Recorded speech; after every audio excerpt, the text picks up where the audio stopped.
रविवार को सपा सांसद रामजी लाल सोनम के ऊपर हमला किया गया, जिसके बाद आज राजधानी लखनऊ में कलेक्ट्रेट पर समाजवादी पार्टी विरोध प्रदर्शन कर रही है, शक्ति प्रदर्शन कर रही है।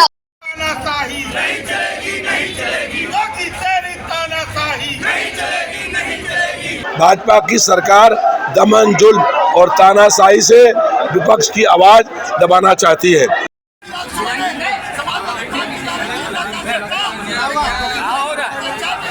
तो अगर उत्तर प्रदेश की सरकार ये चाहती और आर पार की लड़ाई लड़ना चाहती है तो समाजवादी पार्टी मैदान में है। ये शक्ति प्रदर्शन करके से क्या मांगे रही हैं आपकी? समाजवादी पार्टी के सांसद रामजी लाल सुमन पर प्राणघातक कायराना हमला किया गया और हमलावरों को गिरफ्तार करने के बाद सरकार के आदेश पर उनको छोड़ दिया गया। ये रामजी लाल सुमन पर नहीं, पूरे दलित समाज पर, पूरे पीढ़ी पर सरकार ने हमला करने का काम किया है। भाजपा की सरकार दमन, जुल्म और तानाशाही से विपक्ष की आवाज़ दबाना चाहती है। हम लोगों ने बहुत लंबे संघर्ष किए हैं, 20-20 महीने लगातार लोकतंत्र की रक्षा करने के लिए जेलें काटी हैं। हम भारतीय जनता पार्टी की इस तानाशाही को किसी भी कीमत में स्वीकार नहीं कर सकते हैं। ये दलितों के हक छीनने का काम है। हम लोगों ने संकल्प किया है, जब तक दलितों को, पिछड़ों को और जो अल्पसंख्यक हैं उनको उनका हक, अधिकार, न्याय और सम्मान नहीं मिलेगा, तब तक हमारा ये आंदोलन, संघर्ष जारी रहेगा। ये आंदोलन आपका जारी रहेगा जैसा कि आपने कहा, लेकिन अगर बात करी जाए जो सांसद रामजी लाल सुमन ने कहा था संसद में राणा सांगा को लेकर, क्या उसको आप सही ठहरा रहे? देखिए, अगर किसी की विचारधारा है तो आप भी वैसी बात बोलिए, जवाब दीजिए अपने भाषण से, अपने वक्तव्य से।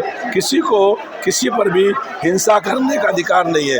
अगर अब ये कहें कि नाथूराम गोडसे ने सही किया था तो भारतीय जनता पार्टी यही कहती है कि महात्मा गांधी ने ऐसा किया था, इसलिए नाथूराम गोडसे ने उनकी हत्या कर दी।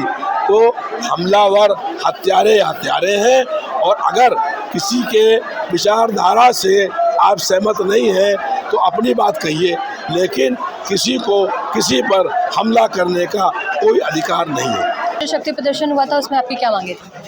देखिए, लगातार पिछले 1-1.5 महीने से समाजवादी पार्टी के दलित सांसद रामजी लाल सुमन के ऊपर एक तो सोशल मीडिया के नाम से अभद्र टिप्पणियां और धमकी हो रही हैं। 15 दिन पहले उनके घर के ऊपर तलवारों को लेकर नंगा नाच नाचा गया है, और 1 हफ्ते पहले उनके काफिले के ऊपर सुनियोजित तरीके से टायर फेंके गए हुए हैं। मतलब उनकी हत्या कराने का पूरा प्रयास करनी सेना करने जा रही है। मैं मान ही नहीं सकता हूँ कि बिना उत्तर प्रदेश की सरकार के शय लिए हुए ये काम हो सकता है। तो अगर उत्तर प्रदेश की सरकार ये चाहती और आर पार की लड़ाई लड़ना चाहती है तो समाजवादी पार्टी मैदान में है। आज उसी के खिलाफ हमने शांतिपूर्ण तरीके से प्रदेश के सभी जिला मुख्यालयों में जिला कलेक्टर के पास जाके एक ज्ञापन दिया है राष्ट्रपति के नाम, और उसके बाद भारतीय जनता पार्टी को चेतावनी दी है कि अगर भारतीय जनता पार्टी ये लड़ाई आर पार की लड़ना चाहती है तो हम मैदान में है, वो अपना तय कर ले उनको क्या करना है। कल एक पोस्टर वायरल हो रहा था काफ़ी ज़्यादा, जिसमें बाबा साहेब भीमराव अम्बेडकर की, माफ़ कीजिएगा, अम्बेडकर साहब की उसमें तस्वीर थी और अखिलेश यादव की तस्वीर थी, जिसको लेकर बीजेपी काफ़ी हमलावर नज़र आ रही थी और कह रही थी कि आप दलितों का अपमान कर रहे हैं और बाबा साहेब का अपमान कर रहे हैं। इस पर क्या कहें? देखिए, बीजेपी हमलावर इसलिए है क्योंकि बीजेपी मामले को डाइवर्ट करना चाहती है। आज पूरा देश पहलगाम में हुई जो जघन्य अपराध है उसका हमला जो हुआ है उसके खिलाफ एक कार्रवाई चाहती है, लेकिन भारतीय जनता पार्टी को उत्तर प्रदेश की सरकार में दिखाई पड़ रही है। किसी भी अगर हमारे कार्यकर्ता ने काम किया है तो हमारे राष्ट्रीय अध्यक्ष ने पहले ही कहा है कि इसको किसी नेता से इक्वेट ना करें, लेकिन हम विचारों की लड़ाई लड़ते हैं।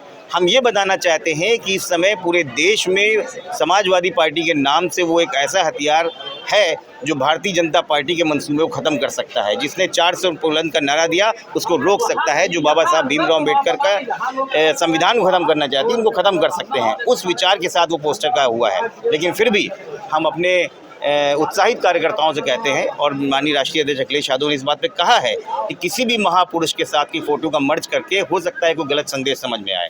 हमारा कतई ऐसा मतलब नहीं है, लेकिन अगर ये ऐसा है तो कुछ ही दिन पहले भारतीय जनता पार्टी के सांसद तेजस्वी सूर्या ने सरदार पटेल के साथ में अमित शाह की फ़ोटो क्यों बनाई? तब ये क्यों बात नहीं आई है? उसके पहले कुछ दिन पहले एक कार्यकर्ता ने अमित शाह की फ़ोटो चाणक्य के साथ बनाई, तब ये बात क्यों नहीं? असल में भारतीय जनता पार्टी मुद्दों को भटकाना चाहती है, लेकिन अब इस देश की जनता मुद्दों से भटकने की जगह भारतीय जनता पार्टी को भटकाने जा रही है। क्या क्या मांगे थी आज इस पर शक्ति प्रदर्शन को लेकर? लगातार अराजक और आपराधिक तत्व हमारे दलित सांसद रामजी लाल सुमन पर हमला कर रहे हैं, हमारे राष्ट्रीय अध्यक्ष को धमकी दे रहे हैं, तलवारें लहरा रहे हैं और सरकार के संरक्षण में ऐसे लोग कानून व्यवस्था को चुनौती दे रहे हैं। इनके ऊपर एक्शन होना चाहिए, बैन होना चाहिए, ऐसे गुनहगारों को जेल में डालना चाहिए। अगर आप कानून व्यवस्था कायम नहीं रह सकते तो राष्ट्रपति को ज्ञापन दिया है, वो बर्खास्त कर दें इस सरकार को, या तो फिर कानून व्यवस्था वो कायम कर दें। प्रशासन की तरफ से क्या कहा गया?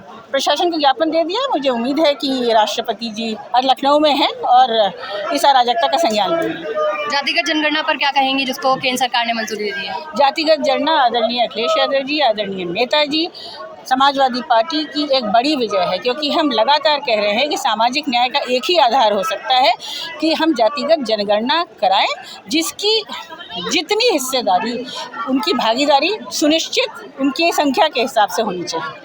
तो देख सकते हैं आप, यहाँ पर लगातार प्रदर्शन हो रहा है सांसद रामजी लाल सुमन पर जो हमला हुआ था उसके विरोध में ये शक्ति प्रदर्शन यहाँ पर किया गया समाजवादी पार्टी की तरफ से, और कलेक्ट्रेट में ज्ञापन दिया गया, राष्ट्रपति के नाम पर ये ज्ञापन दिया गया कि जल्द से जल्द उन जिन्होंने हमला किया था उन पर कार्रवाई की जाए। इसी के साथ जातिगत जनगणना पर भी समाजवादी पार्टी ने अपना रुख साफ किया कि जातिगत जनगणना सरकार ने समाजवादी पार्टी के पीडीए के दबाव में आकर इस जातिगत जनगणना को मंजूरी दी है। वीडियो जर्नलिस्ट रमेश शुक्ला के साथ मैं रागिनी सिंह, दी हो हल्ला।